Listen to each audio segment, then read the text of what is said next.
Good morning बच्चों, एक बार फिर आपका हमारे ऑनलाइन एजुकेशन चैनल में स्वागत है। और मैं डॉक्टर संजय शर्मा एक बार फिर आपके सामने भूगोल का एक नया वीडियो लेकर उपस्थित हूँ। बच्चों, अब से पहले भी जो हमारे लास्ट वीडियो आपके सामने आए हैं उनको आप ध्यान से देख रहे होंगे और सुन रहे होंगे, ऐसी हमको उम्मीद है। हमारा जो लास्ट का वीडियो आया था बच्चों, वो भारत के आबोहवा तंत्र से संबंधित था और उस वीडियो में हमने आपको आबोहवा किसे कहते हैं, जल प्रवाह किसे कहते हैं, आबोहवा तंत्र क्या होता है, आबोहवा तंत्र को नियंत्रित करने वाले और प्रभावित करने वाले कारक कौन कौन से होते हैं, इन सभी के बारे में विस्तार से बताया। और साथ साथ में हमने आपको ये भी बताया था कि मुख्य रूप से कौन कौन से आबोहवा प्रतिरूप हमें देखने को मिलते हैं। जैसे हमने आपको बताया था कि वृक्षाकार जल आबोहवा प्रतिरूप क्या होता है, अभिकेंद्रीय जल आबोहवा प्रतिरूप क्या होता है, जालीदार आबोहवा प्रतिरूप क्या होता है, और उससे आगे की जो चीजें उनकी आज हम चर्चा करने वाले हैं। तो देखिए बच्चों, नदियों के ये जो पहाड़ी भाग होते हैं, इन पहाड़ी भागों की तलहटी में ये जो ऐसा पैटर्न आप देखते हैं, ऐसे पैटर्न से क्या करती हैं, नदियां निकलती हैं ऐसे, ठीक है ना। तो ऐसे पैटर्न से ये जो नदियां निकलती हैं, इनके द्वारा जल आबोहवा का जो प्रतिरूप विकसित होता है उसको आर्यीय प्रतिरूप कहा जाता है। क्या कहा जाता है? आर्यीय प्रतिरूप कहा जाता है। तो आपसे पहले हमने आपको बताया था वृक्षाकार के बारे में बताया था, अभिकेंद्रीय के बारे में बताया था, और समकोण की स्थिति मिलने वाला जो हम देखेंगे एक तरह से जालीनुमा या जालीदार आबोहवा, तो उसके बारे में बताया था। आज हम चर्चा अभी जो आया कौन सा आ गया, आर्यीय प्रतिरूप के रूप। इसके अलावा कुछ ऐसे भी जल आबोहवा के प्रतिरूप हैं बच्चों जिनके द्वारा किसी भी प्रकार की आकृति का निर्माण ही नहीं होता, यानी उनके द्वारा हमें ऐसा कोई स्पष्ट प्रतिरूप नजर नहीं आता। तो ऐसे जल आबोहवा प्रतिरूपों को अनाकार प्रतिरूप कहा जाता है। क्या कहा जाता है? अनाकार जल आबोहवा प्रतिरूप के रूप में जाना जाता है। ये हमने कुछ आपको जल आबोहवा के जो प्रतिरूप है उनके बारे में बताया कि किस किस प्रकार के जल आबोहवा प्रतिरूपों की स्थिति देखने को मिलती है। अब हम चर्चा करने वाले हैं बच्चों ऐसी स्थिति की जो पानी बह रहा है, भारत के अंदर जो नदियों की स्थिति हमें देखने को मिलती है। तो भारत का जो जल आबोहवा का जो प्रारूप है वो कैसा है? देखिए, भारत एक विशाल भौगोलिक क्षेत्रफल वाला देश है और इसके कारण भारत में मिलने वाला जो जल आबोहवा प्रतिरूप है उसमें भी प्रादेशिक आधार पर बहुत सारी भिन्नताएं देखने को मिलती हैं। यहाँ कोई निश्चित जल आबोहवा का प्रारूप देखने को नहीं मिलता पूरे भारत के संदर्भ में। क्षेत्रीय आधार पर मिल सकता है लेकिन पूरे भारत के संदर्भ में कोई निश्चित जल आबोहवा प्रारूप हमें देखने को नहीं मिलता। तो आज हम चर्चा करने वाले हैं कि भारत का जो जल आबोहवा प्रारूप है उसको कौन कौन से भागों में, कितने भागों में, कैसे विभाजित किया गया। तो चलते हैं। सबसे पहले आप यहाँ ये भारत का एक मैप देख रहे हैं और इसमें हम सिर्फ आइडियल रूप से आपके सामने भारत के जल आबोहवा को प्रदर्शित करने का प्रयास कर रहे हैं।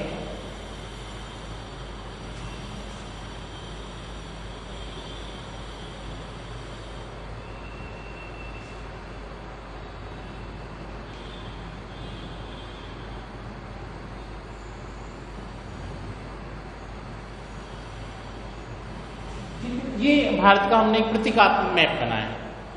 अब इस मैप के माध्यम से हम ये समझने की कोशिश करेंगे कि हमारे भारत का जो जल आबोहवा है वो कैसे अलग अलग देखने को मिलता है। देखिए, हमने जब लास्ट वीडियो में आपको बताया था कि जल आबोहवा को नियंत्रित करने में किसी क्षेत्र में मिलने वाली ढाल की स्थिति और धरातल की स्थिति का सबसे महत्वपूर्ण योगदान होता है। और भारत का जो जल आबोहवा हमें देखने को मिलता है उसमें भी धरातलीय स्थिति का सबसे बड़ा योगदान है। आप देखेंगे हमारे यहाँ ये जो भाग है, राजस्थान का ये जो पूर्वी भाग है, यहाँ अरावली पर्वत श्रृंखला है और दिल्ली की जो जवाहरलाल नेहरू यूनिवर्सिटी वहां तक हमें पहले देखने को मिलती है। और उसके बाद में भारत के इस वाले भाग में बच्चों ये जो पार्टीशन आता है, ये आता है विंध्याचल के रूप में। इसके रूप में आता है विंध्याचल के रूप में। और विंध्याचल के नीचे ये जो भाग आता है बच्चों, ये आता है सतपुड़ा के रूप में। किसके रूप में आता है, सतपुड़ा के रूप में। और फिर सतपुड़ा से नीचे वाला ये जो भाग आप देख रहे हैं बच्चों, ये पूरा का पूरा भाग पश्चिमी घाट के रूप में शामिल किया जाता है, या इसको हम क्या कहते हैं, सह्याद्री की पहाड़ियों के रूप में जानते हैं।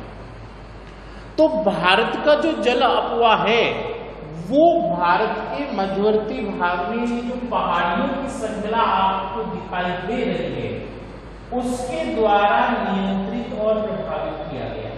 ये जो पूरा का पूरा पार्टीशन देख रहे हैं, ये जो पहाड़ियों की पूरी श्रृंखला है ये भारत के जल अपवाह को अलग अलग भागों में विभाजित कर देती है।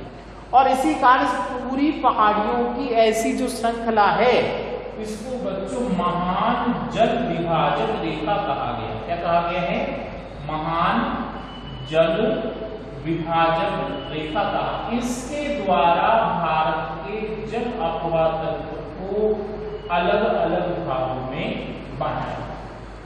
तो भारत की महान जो जल विभाजक रेखा है किसके रूप में, अरावली, दिल्ली कटक अरावली के रूप में, फिर मध्यवर्ती भाग में विंध्याचल के रूप में, फिर यहाँ सतपुड़ा के रूप में, और फिर पूरा का पूरा जो भाग हमें देखने को मिल रहा है पश्चिमी घाट या सह्याद्री की पहाड़ियों के रूप में। इसके द्वारा पूरे भारत के जल अपवाह को दो भागों में बांटा गया, एक इससे ऊपर वाला भाग, एक इससे नीचे वाला, या फिर हम ऐसा कहें एक इससे पूर्व वाला भाग और एक इससे कौन सा भाग, पश्चिम वाला भाग।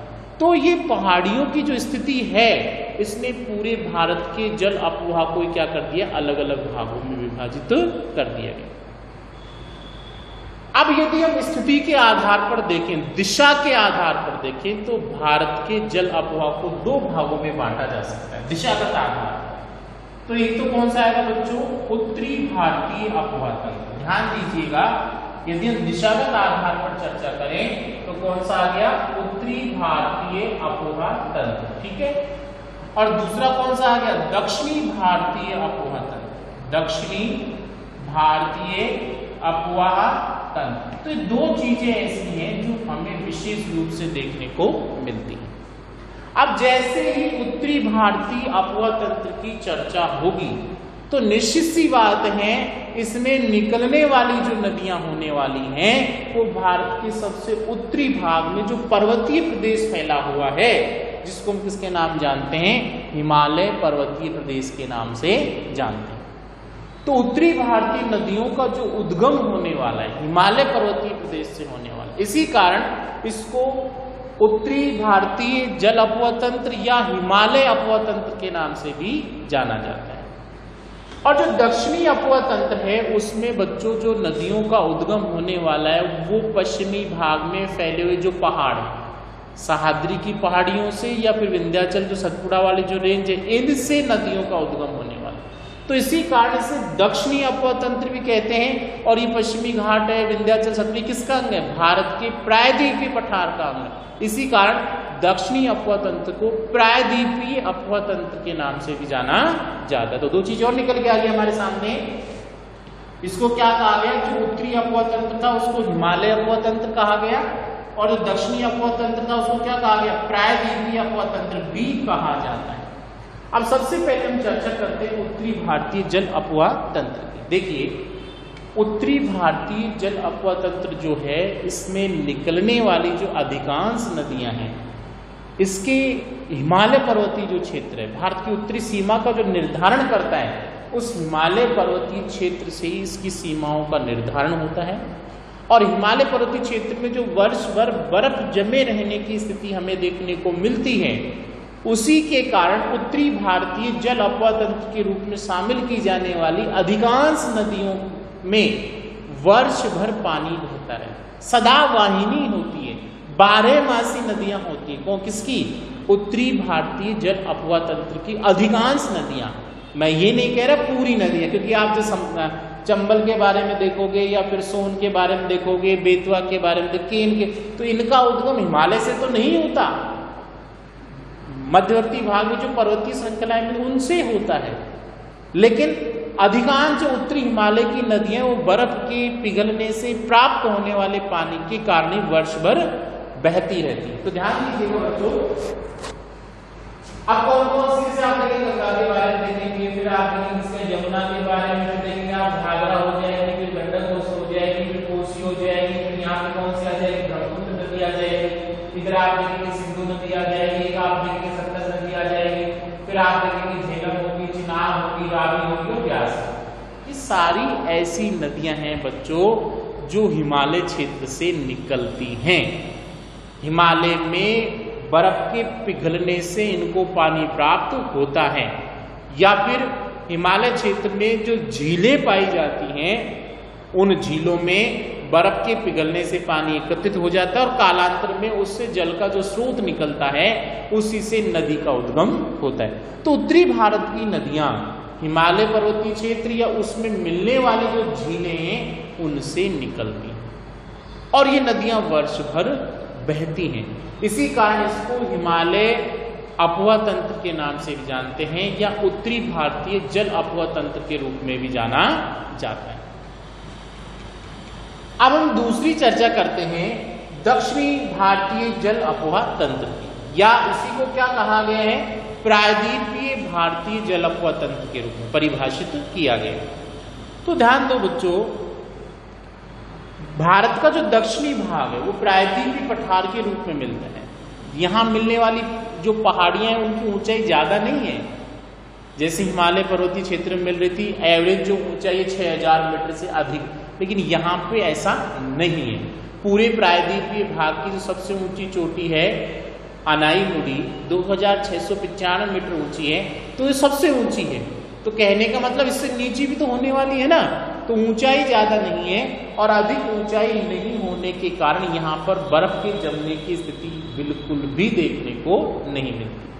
तो यहाँ पर जो नदियों का उद्गम होता है वो पहाड़ी क्षेत्रों से होता है और पहाड़ी क्षेत्रों से होने के कारण न तो इतना अधिक ढाल मिलता है यहाँ पे, न पानी का जो प्रवाह होता है वो उत्तरी हिमालय की जो नदियां थी उनकी तरह तेज मिलता है। हाँ, नदियां बहती हैं लेकिन न तो ज्यादा अपर्दन करती हैं, न उतना तेज पानी आता है और न ही बर्फ के द्वारा पानी की प्राप्ति होती। तो दक्षिणी भारतीय जो जल अपवा प्रारूप है वो उत्तरी भारतीय जल अपवा तंत्र की तुलना में बिल्कुल अलग है।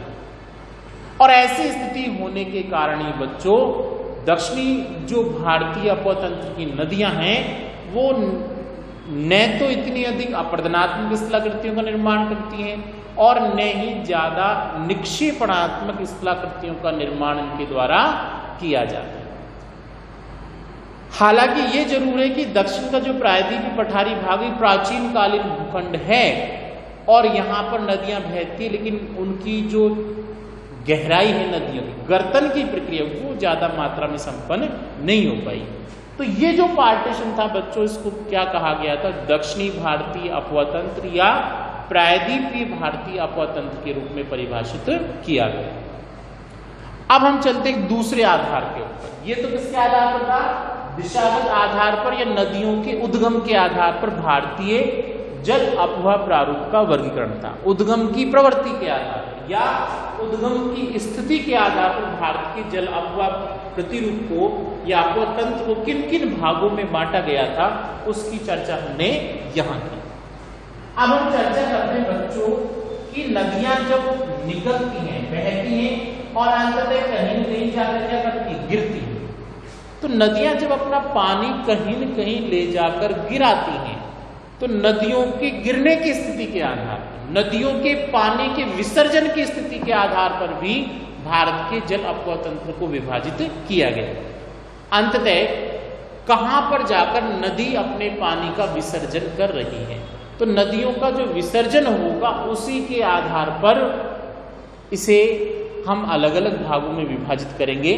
तो मेन जो पॉइंट आया जल विसर्जन की स्थिति के आधार पर कि जल कहां जाकर गिर रहा है, यदि इस चीज को हम आधार मान लें तो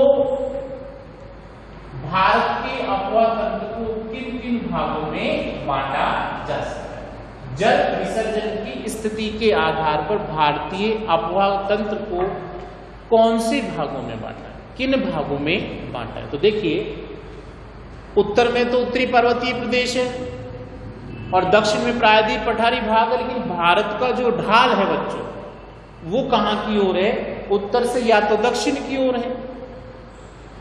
ये जो आप महान जल विभाजक रेखा देख रहे हैं, इस भाग का अधिकांश जो ढाल है दक्षिण और दक्षिण पूर्व की ओर, जल विभाजक रेखा के इधर की ओर अधिकांश भाग का ढाल दक्षिण और दक्षिण पूर्व की ओर है, और इसके इधर ये जो भाग देख रहे हैं इसका अधिकांश भाग दक्षिण पश्चिम की ओर है। ठीक है, तो यहां जो ढाल की स्थिति देखने को मिलती है उसके कारण भारत में बहने वाली जो नदियां हैं या तो यहां आकर गिरेंगी, तो ये क्या कहलाएगा बच्चों, बंगाल की खाड़ी। क्या कहलाएगा, बंगाल की खाड़ी। तो नदियां या तो कहां आकर गिर रही है, बंगाल की खाड़ी में, और यदि बंगाल की खाड़ी में आकर नहीं गिर रही तो निश्चित सी बात है किधर की नदियां होने वाली हैं, इधर की नदियां होने वाली।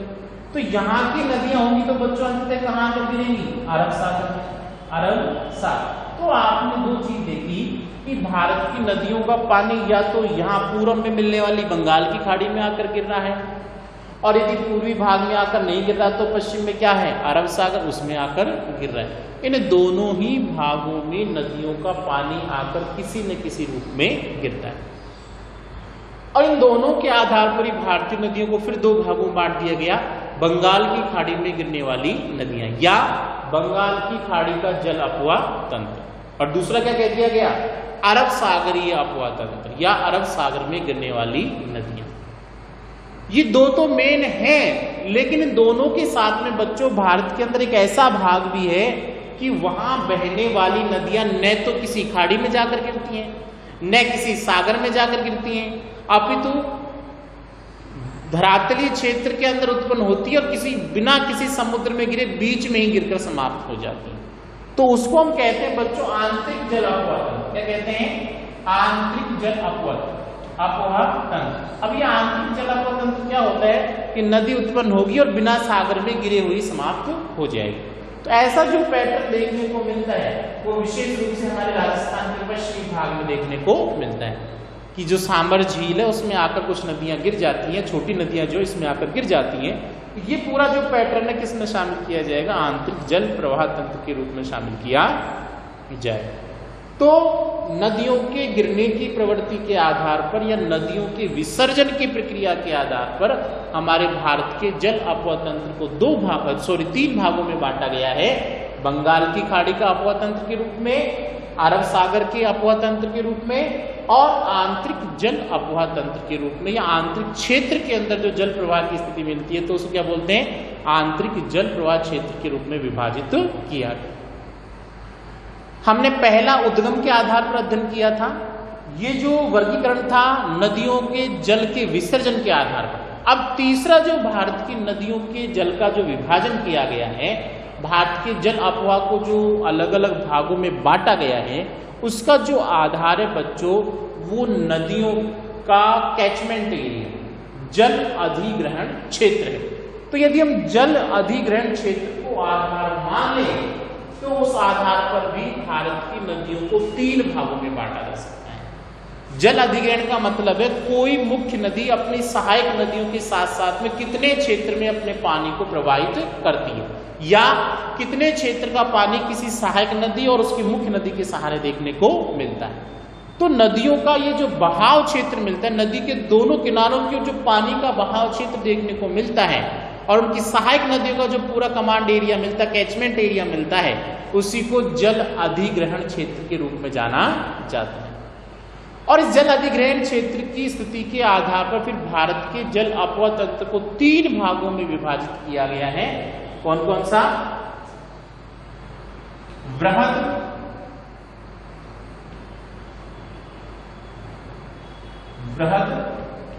द्रोणी के रूप में, मध्यम नदी द्रोणी के रूप में, मध्यम नदी द्रोणी, और तीसरा जो भाग है बच्चों लघु नदी द्रोणी के रूप। ठीक है, लघु नदी द्रोणी। ध्यान देने वाली बात है ये नदियों का कैचमेंट एरिया है, जल बहाव का जो क्षेत्र उसको आधार मानते। तो बृहद या विशाल नदी द्रोणी के रूप में बांटा गया है, मध्यम नदी द्रोणी के रूप में बांटा गया, और तीसरा लघु नदी द्रोणी के रूप में बांटा गया। तो तीन भागों में बांटा गया। बृहद नदी द्रोणियां ऐसी नदी द्रोणियां होती है जिनका जल अपवाह क्षेत्र 20,000 वर्ग किलोमीटर से अधिक होता है।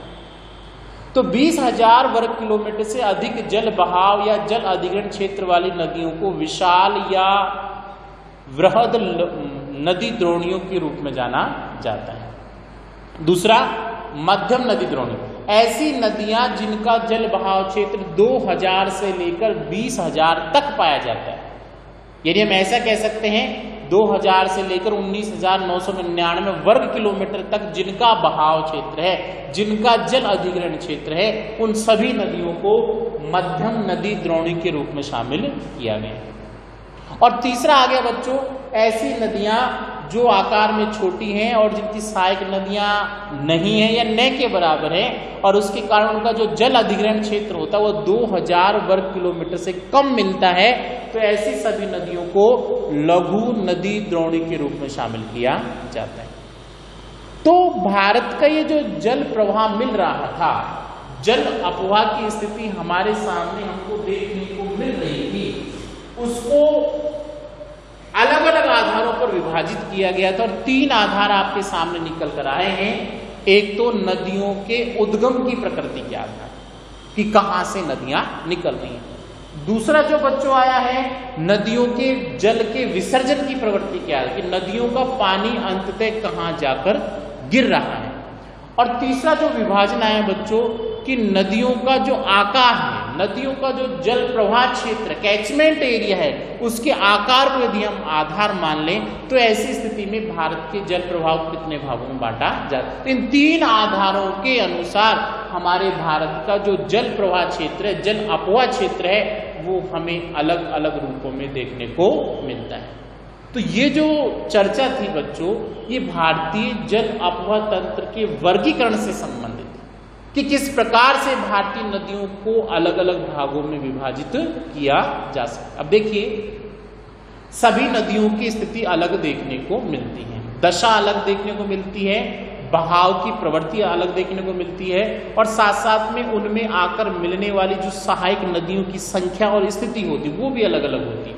तो भारत का जल अपवाह तंत्र जो एक विशाल अपवाह तंत्र है और एक मोटे अनुमान के अनुसार ऐसी नदियां जिनकी लंबाई लगभग 9 किलोमीटर से अधिक है, उनको यदि हम शामिल कर लें तो मोटे तौर पर हमारे भारत के अंदर ऐसी लगभग 20,000 नदियां हैं जिनकी लंबाई 9 किलोमीटर से अधिक है। लेकिन भारतीय जल अपवाह तंत्र का जब हम विस्तृत अध्ययन करेंगे तो भारतीय अपवाह तंत्र की जो मेन या मुख्य जो तंत्र है, नदी तंत्र है, उनकी चर्चा की जाएगी। और ऐसे मुख्य नदी तंत्र के अंदर आप देखेंगे उत्तरी भारत के भी कुछ नदी तंत्र शामिल किए गए हैं और दक्षिणी भारतीय भाग से भी कुछ नदी तंत्र शामिल किए गए। तो आज का ये जो हमारा वीडियो रहा है बच्चों, वो भारत के अपवाह तंत्र के वर्गीकरण से मुख्य रूप से संबंधित है कि किन किन आधारों पर भारतीय अपवाह तंत्र को अलग अलग भागों में बांटा गया। अब जैसा हम पहले आपसे कहा था कि प्रत्येक वीडियो के अंत में हम आपसे एक प्रश्न पूछने वाले हैं, तो आज का ये जो वीडियो, इसमें हम आपके सामने एक प्रश्न लेकर आएंगे जो पुराने वीडियो से संबंधित होने वाला है। और जो पुराना वीडियो रहा उससे संबंधित जो प्रश्न है वो ये है कि प्रायद्वीपीय भारत की सबसे ऊंची चोटी कौन सी है।